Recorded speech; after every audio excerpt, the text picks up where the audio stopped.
ಸಾಮಾನ್ಯ ಪ್ರಯಾಣಿಕರ ಕಷ್ಟಗಳನ್ನು ಖುದ್ದಾಗಿ ಅರಿಯುವ ಉದ್ದೇಶದಿಂದ ಸಾರಿಗೆ ಸಚಿವ ಬೈರತಿ ಸುರೇಶ್ ಅವರು ರಾಜಧಾನಿಯ ಬಿಎಂಟಿಸಿ ಬಸ್ಸುಗಳಲ್ಲಿ ಅನಿರೀಕ್ಷಿತ ರಿಯಾಲಿಟಿ ಚೆಕ್ ನಡೆಸಿದ್ದಾರೆ. ಯಾವುದೇ ಅಧಿಕಾರಿಗಳಿಗೂ ಮುನ್ಸೂಚನೆ ನೀಡದೆ ಮುಖಕ್ಕೆ ಮಾಸ್ಕ್ ಧರಿಸಿ ಗುರುತು ಸಿಗದಂತೆ ಜಯಮಹಲ್ ಮತ್ತು ಹೆಣ್ಣೂರು ಡಿಪೋ ವ್ಯಾಪ್ತಿಯ ಬಸ್ಸುಗಳಲ್ಲಿ ಅವರು ಸಂಚರಿಸಿದ್ದಾರೆ.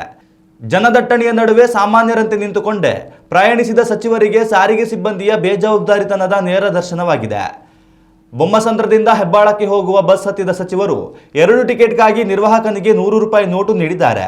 ಆದರೆ ನಿರ್ವಾಹಕನು ನಿಯಮದಂತೆ ಬಾಕಿ ಹಣ ಕೊಡುವ ಬದಲು ಸಚಿವರಿಗೆ 12 ರೂಪಾಯಿ ಚಿಲ್ಲರೆ ನೀಡುವಂತೆ ಒತ್ತಾಯಿಸಿದ್ದಾನೆ. ಸಚಿವರು ಮಾಸ್ಕ್ ಧರಿಸಿದ್ದರಿಂದ ಗುರುತು ಹಿಡಿಯದ ಆತ ತಮ್ಮ ಬಳಿ ಚಿಲ್ಲರೆ ಇಲ್ಲವೆಂದಾಗ ತಕ್ಷಣವೇ ಬಸ್ಸಿನಿಂದ ಕೆಳಗಿಳಿಯುವಂತೆ ಗಡುಸಾಗಿ ತಾಕೀತು ಮಾಡಿದ್ದಾನೆ. ಕೊನೆಗೆ ಮಾಸ್ಕ್ ತೆಗೆದಾಗ ಎದುರಿದ್ದದ್ದು ಸಾರಿಗೆ ಸಚಿವರೇ ಎಂದು ತಿಳಿದು ಆತ ಕ್ಷಮೆಯಾಚಿಸಿದ್ದಾನೆ. ಆದರೆ ಸಾಮಾನ್ಯ ಜನರಿಗೂ ಇದೇ ರೀತಿ ಕಿರುಕುಳ ನೀಡುತ್ತಿರುವುದನ್ನು ಅರಿತ ಸಚಿವರು ನಿರ್ವಾಹಕನ ವಿರುದ್ಧ ಶಿಸ್ತು ಕ್ರಮಕ್ಕೆ ಸ್ಥಳದಲ್ಲೇ ಸೂಚಿಸಿದರು. ಈ ರಿಯಾಲಿಟಿ ಚೆಕ್ ವೇಳೆ ಚಾಲಕರು ನಿಗದಿತ ನಿಲ್ದಾಣಗಳಲ್ಲಿ ಬಸ್ ನಿಲ್ಲಿಸದೇ ಇರುವುದು, ಅತಿವೇಗದ ಚಾಲನೆ ಮತ್ತು ಪ್ರಯಾಣಿಕರಿಗೆ ಟಿಕೆಟ್ ನೀಡುವಾಗ ಬಾಕಿ ಚಿಲ್ಲರೆ ಕೊಡದೆ ಸತಾಯಿಸುವ ಗಂಭೀರ ಲೋಪಗಳು ಸಚಿವರ ಗಮನಕ್ಕೆ ಬಂದಿದೆ.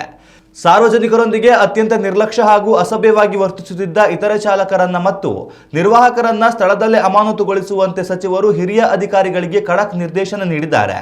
ಸಾರಿಗೆ ವ್ಯವಸ್ಥೆಯನ್ನು ಸುಧಾರಿಸಲು ಇಂತಹ ದಿಢೀರ್ ತಪಾಸಣೆಗಳು ಮುಂದೆಯೂ ಮುಂದುವರಿಯಲಿವೆ ಎಂದು ಅವರು ಎಚ್ಚರಿಸಿದ್ದಾರೆ.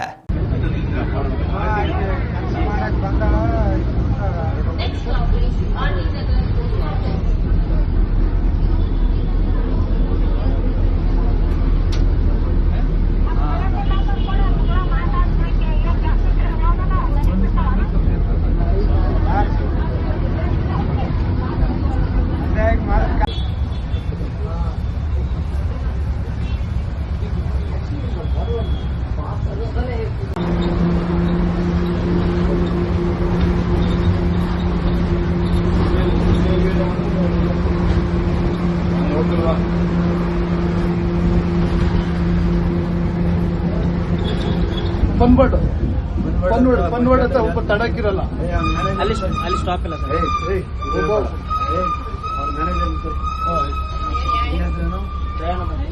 ಇವರಿಬ್ಬರು ಸಬ್ಸ್ಕ್ರೈಬ್ ಮಾಡ್ಬೇಕು.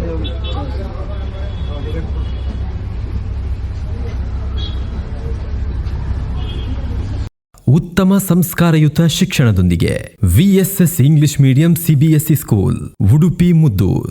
ನರ್ಸರಿಯಿಂದ 10ನೇ ತರಗತಿವರೆಗೆ ಶಿಕ್ಷಣದ ಜೊತೆಗೆ 5ರಿಂದ 10ನೇ ತರಗತಿವರೆಗಿನ ವಿದ್ಯಾರ್ಥಿನಿಯರಿಗೆ ಉತ್ತಮ ಹಾಸ್ಟೆಲ್ ಸೌಲಭ್ಯವೂ ಇದೆ. ನಿಮ್ಮ ಮಕ್ಕಳ ಪ್ರವೇಶಾತಿಗಾಗಿ ಈ ಸಂಖ್ಯೆಗೆ ಕರೆ ಮಾಡಿ.